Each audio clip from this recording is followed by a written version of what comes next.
What's up, Nerd Nation? Haku here. I just got home from seeing Guardians of the Galaxy Volume 3. Me and my friends just went out to the mall beforehand, and I got this nice t-shirt, nice sweatshirt, um, and got some cinnamon rolls while I was out. So I haven't done one of these in a while. I actually would like to start doing more of these uh, reviews and blogs and things like that more in the future. But I'm actually moving, so that's one of those things is going to probably how to put it pin in it. Anyways, let's jump right into it. Um, Guardians of the Galaxy Volume 3, written and directed by James Gunn. This is the third Guardians movie in the Guardians trilogy by Marvel. So quick synopsis of the movie. Rocket Raccoon is in some hot water, and the Guardians have to go rescue one of their own. Um, but obviously, things don't always go as planned, and a whole universe of hijinks happens, and we get another Guardians movie. Like I said, being super vague, don't want to spoil it for anybody. But we do have two major antagonists that come into this movie. Our first major antagonist is the High Evolutionary, and our second, okay, not major but minor antagonist is Adam Warlock, which we saw preview from at the end of the last movie. So it's been a little bit since our last Guardians movie, and like I said, some of you, my friend and his girlfriend had to go rewatch the other movies to kind of get caught back up. Um, so some of you might want to do that. I'm really behind in the TV series, so I didn't see the Christmas special, and so there's some characters that popped in that I did not know who they were. So I highly suggest if you haven't gotten caught up with everything, do get caught up with everything. But that's just a normal Marvel thing by this point. So let's get down to it. The good, the bad, the nerdy. So for the good, I want to say that it's a Guardians movie. Music, top notch. Everything is very diegetic. James Gunn just does an absolute fantastic job of making the music fit with every scene, fit with every character. I was talking to my friend while we are there and telling him, you know what? I definitely, as soon as I get home, I have to download this soundtrack. That's just how the Guardians movies always are. Just something that James Gunn does so well. He is able to make the music just flow within the movie. Something that DC tried to do with their first Suicide Squad movie, and it didn't quite gel mix in with it the same way. And other movies have been trying to replicate this formula that James Gunn has kind of made his own, and it just works with whatever he touches. Story, it's very solid.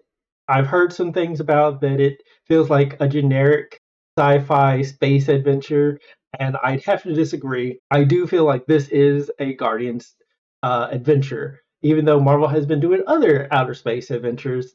This uh, Guardians feel like this is their home. This is where it's at. Where other characters feel like they're going into space and kind of having their own kind of adventure there. Guardians feels like no, this is their turf, this is their home. They know what's going on, and especially with this third movie, where in the first movie it felt like they're getting their baby steps. This last movie really feels like no, they know what you're doing. They are the Guardians of the Galaxy. Pacing was great. I never felt at any time where like, man, how long have we been sitting here? Um, it feels like everything flows really well. The music, the acting, everything was top notch in this movie. Um, that does bring us to the bad. So for this movie, I would say the only I gotta say the only bad thing it's not a perfect movie, but one of the bad things that I would say is Adam Warlock in this movie. I just not that the acting was bad or anything like that, but I just feel like he was very underutilized. This is one of those characters that as a comic book fan, I would have loved to see him more before Infinity War, before Endgame, things like that. He was posed to be like this big bad guy at the end of the last Guardians movie, and I feel like he was used more as a just very sporadic in this movie. So it was just one of those kind of things I really would have loved to see him introduced a lot earlier, and we got to see him grow and change, and he just kind of had a very sporadic evolution in this movie. Am I excited to see him in other future installments? Yes. But again, that's my only real big gripe of this movie is just I would have loved to see more of him. But for what the movie is, I think they do a great job. It is very heartfelt. My friend's girlfriend, even myself, was like had tears down our cheeks as the movie went on. Um, Most of the jokes, actually, I don't know. There's too many jokes that didn't land for me. And I was laughing when I felt like, hey, this is the time that I should be laughing. Even if it does the Marvel like, hey, everything's kind of sad, and then you have something hilarious happen. Um, it didn't feel too out of place for the Guardians. Other than that, I'd have to say that it was all in all a very solid movie. It is a very rocket driven movie, unlike like the last movie was Peter's movie and or Quill's movie, and the first movie was like an all encompassing Guardians movie. It all kind of fit together. A lot of people were upset about like Groot's big buff body, and I'd have to say that no, I completely like when you see this movie, you kind of understand why his body had to be the way that it was. Everybody really worked well with one another. Everybody played off of one another really, really well. For the nerdy, I just have to gush. This is probably my favorite Marvel film since Spider-Man. No Way Home. And the reason for that is that it just feels like a very solid movie. Unlike Spider-Man, which again is still rated as one of my top Marvel films, it is not being held back by nostalgia. One of the big things with the Spider-Man movie is because hey, I get to see all these old villains and things that make it better than it actually was, and I'm 100% will agree with you that that was the reason why the movie was as good as it was. That being said, this movie doesn't fall for that. This movie is like, these are the Guardians, this is what's going on, and it's a solid film all throughout. Excuse me. Um, Now, for is it a good ending to the Guardians trilogy? Yes, I do feel like it is a good ending for that.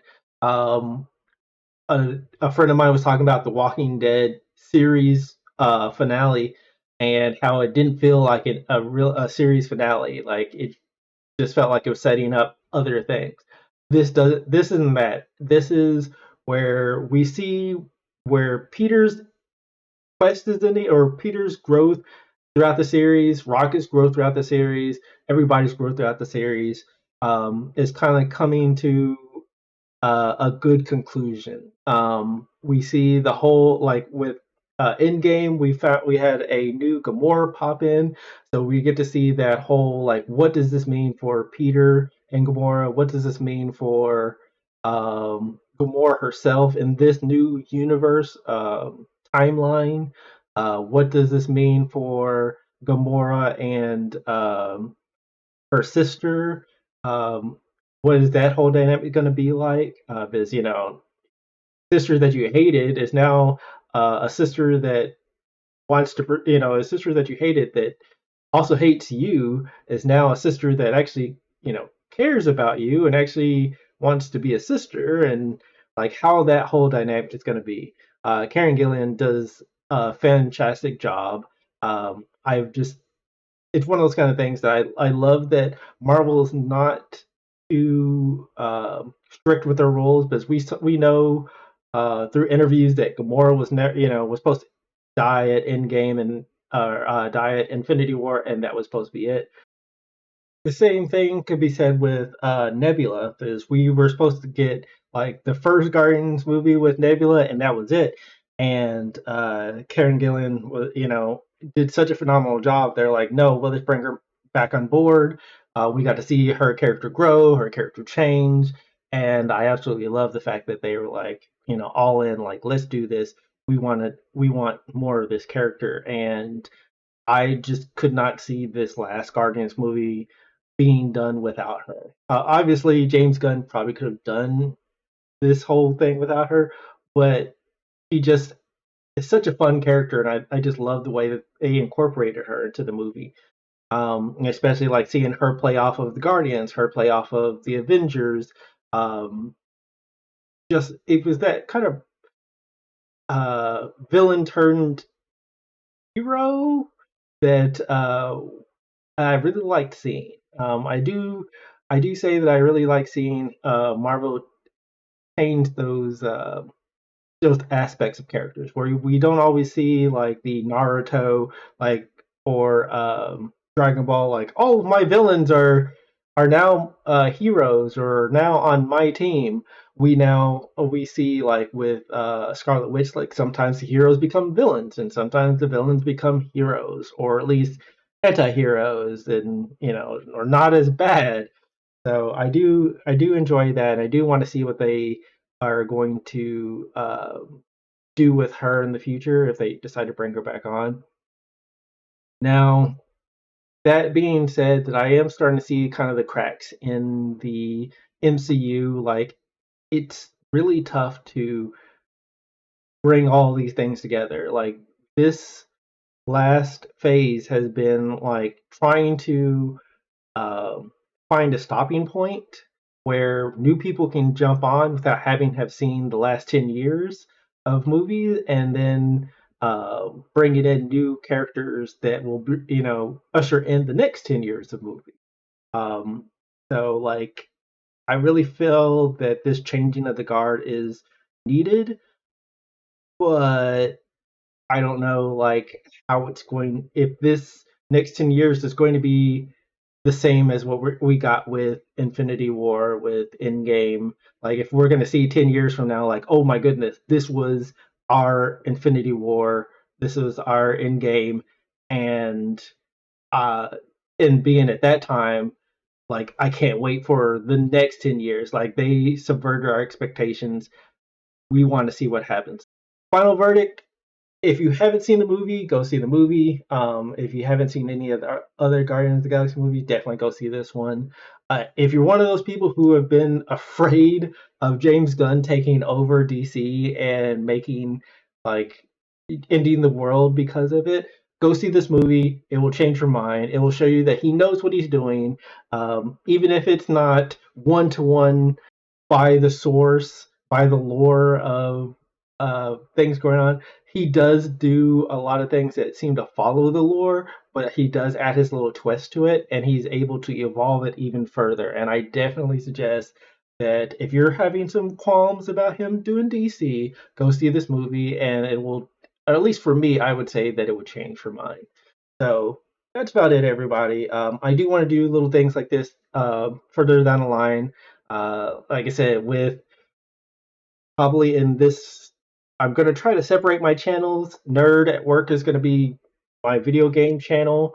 Once I get back into recording video games, I'm not. I think this channel is going to be as my main personal channel. I'm going to probably use as reviews of anime, video games, manga, things like that, vlogs, and I am thinking about making an art channel since I'm doing a lot of art stuff lately. Will I separate art from my main channel or my personal channel? I don't know. That's like three channels to keep up with, and so I don't know if I want to completely do that yet.